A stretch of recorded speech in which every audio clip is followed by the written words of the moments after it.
Então vamos lá? Bom, tem um assunto que pouca gente está comentando e que eu acho interessantíssimo a gente dar uma observada, porque isso pode afetar a nossa Bolsa de Valores aqui do Brasil nos próximos meses. Eu já quero deixar vocês preparados, né, para isso. Não porque a gente vai tomar a decisão de vender todos os nossos investimentos, nem nada disso. É porque pode ser uma excelente oportunidade para você que está pouco posicionado em Bolsa de Valores e aumentando seus aportes gradativamente à medida que a nossa Bolsa de Valores pode ir caindo ali e apresentando boas oportunidades. Para quem é investidor de longo prazo, a gente não chama, né, uma crise, de fato, não importa, não é a nossa intenção vender nesse momento. Boa parte dos investidores brasileiros ainda estão na etapa de acumulação e construção de patrimônio. Então isso aqui pode ser aí que esteja se desenhando uma excelente oportunidade para você. O que está acontecendo? Os estrangeiros estão tirando dinheiro da nossa Bolsa de Valores. É sobre isso que a gente vai falar um pouquinho mais aqui então. Antes de mais nada, quem é o Sardinha Raiz, já deixa aquele like na confiança, antes mesmo do vídeo começar, porque você sabe que o vídeo vai ser bom. Se você não é um Sardinha Raiz ainda, segura sua mãozinha, considere deixar o seu like e se inscrever nesse canal se o vídeo te agregar, te trouxer algum conhecimento que você ainda não tinha.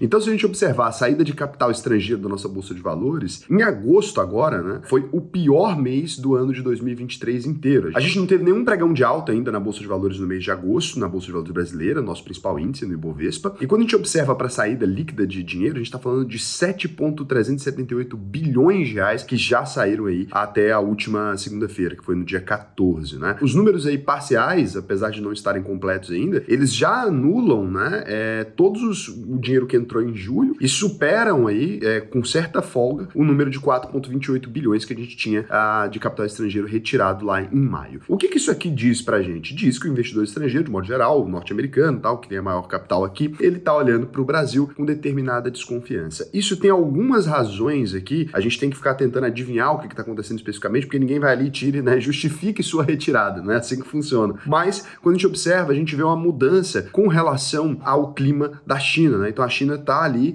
com sinais de que a economia chinesa vai caminhar meio lateralizada. O que tem a ver essa questão da economia chinesa com a economia brasileira? A gente tem alguma coisa a ver com isso? Tem. A China é dos nossos maiores importadores, principalmente de minério de ferro. E a nossa bolsa brasileira é composta, né, principalmente por commodities. Quando a gente observa a empresa que tem o maior peso no nosso índice, nosso principal índice, que é o índice Bovespa, se você quiser tem um vídeo só explicando o índice Bovespa aqui, a Vale, ela tem participação de 12,31% em todo o índice. Ela tem um peso muito grande. Então, 12% de todo o Ibovespa é Vale. Se a Vale não vai vender bem, se a gente pensa que a China não vai bem, se a economia chinesa não está crescendo, ela também não vai fazer importação de commodities. Se ela não vai fazer importação de commodities, as empresas comoditizadas, por exemplo, como a Vale, vão ter problemas. Então, fica nítido ali essa associação direta. E aí, com relação a isso, então, o Brasil se torna um país mais arriscado. E nesse momento, né, como o Brasil é um país mais arriscado, ele é visto como um investimento exótico, se a economia chinesa vai mal também, a gente vai ter um reflexo disso na economia do mundo todo. Então, nesse sentido, os investidores vão buscar por aquele lugar mais confortável, mais seguro. Por exemplo, você está no mar ali gigantesco, oceano, um negócio violento e tal, você vai buscar se atracar naquele barquinho minúsculo, né, de pescador, você vai procurar um transatlântico, né? No geral, as pessoas vão preferir buscar um transatlântico ali para poder se proteger melhor dos momentos que vão vir. A economia está balançada. Associada a isso, a gente ainda tem uma outra questão. O aumento da taxa de juros americana toda hora, pá.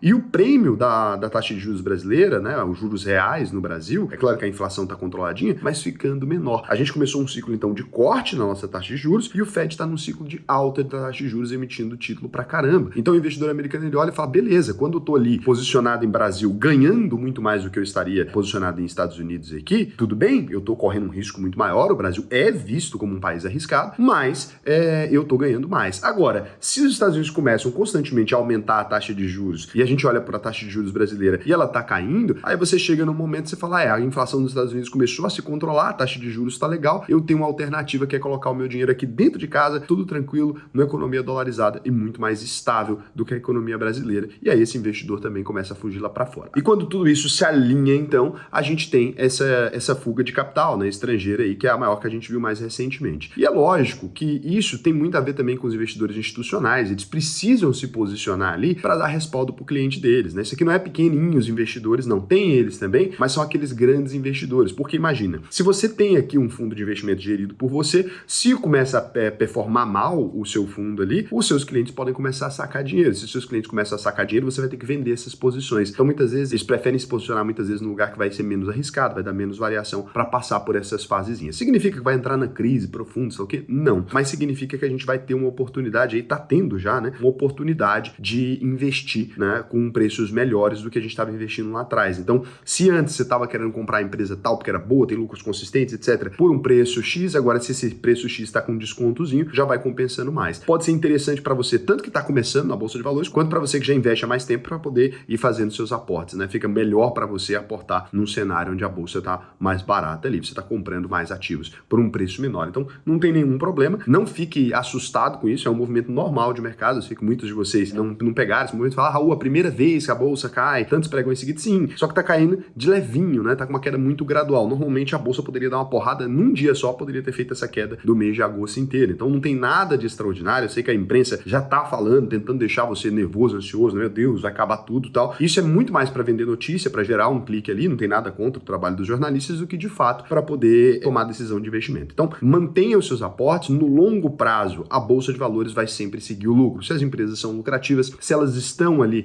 performando bem, a tendência é que no longo prazo o encontro dessas duas coisas aconteça, né? Então, o crescimento das empresas vai registrar necessariamente crescimento nas ações, não a curto prazo. A curto prazo, a bolsa não faz sentido nenhum, mas a longo prazo ela começa a fazer mais sentido, a médio e longo prazo ela começa a fazer mais sentido. Junto com isso também, a indústria dos fundos, né, ela está acumulando uma perda interessante, aí os fundos também estão com uma queda bem relevante, acumulando perdas aí de 124,9 bilhões de reais, né, e a de fundos multimercados, e sozinho o fundos multimercados aí somam 61,1 bilhões de resgate em 2023. Se você é uma dessas pessoas que fez o resgate, tirou seu dinheiro de fundos de investimento, porque estava pagando às vezes uma taxa de administração muito alta, ou porque achou ali, viu a queda e etc., o que eu recomendo para você é estudar, se aprofundar um pouco mais para você entender melhor esses movimentos de mercado. Não adianta nada você ficar colocando e tirando dinheiro toda hora. Eu concordo que investir por fundos não é a melhor alternativa, né? Você vai ter que pagar ali taxa de administração, vai ter que pagar taxa de performance, às vezes sua carteira vai andar um pouquinho mais de lado e boa parte dos fundos perdem para o próprio índice Bovespa. Então pode fazer sentido para você estudar um pouco mais, montar sua carteirinha, fazer ali uma seleção de bons ativos e principalmente diversificar também no exterior. Então assim, estejam calmos, está tudo bem, né? Quem tá te dizendo que não é simplesmente para vender notícia, porque tem que ser vendida essa notícia, tá tudo bem. Queda da Bolsa de Valores é uma coisa que acontece, renda variável ela realmente varia. Se você quiser aprender, se aprofundar nisso, pô, Raul, eu quero ter segurança nos meus investimentos, eu quero ter certeza de que eu tô fazendo a coisa certa, eu quero ter certeza de que eu tô compondo uma boa carteira de investimentos. O que eu vou te recomendar é você ir lá em auvp.com.br, vou te passar aqui agora, ó,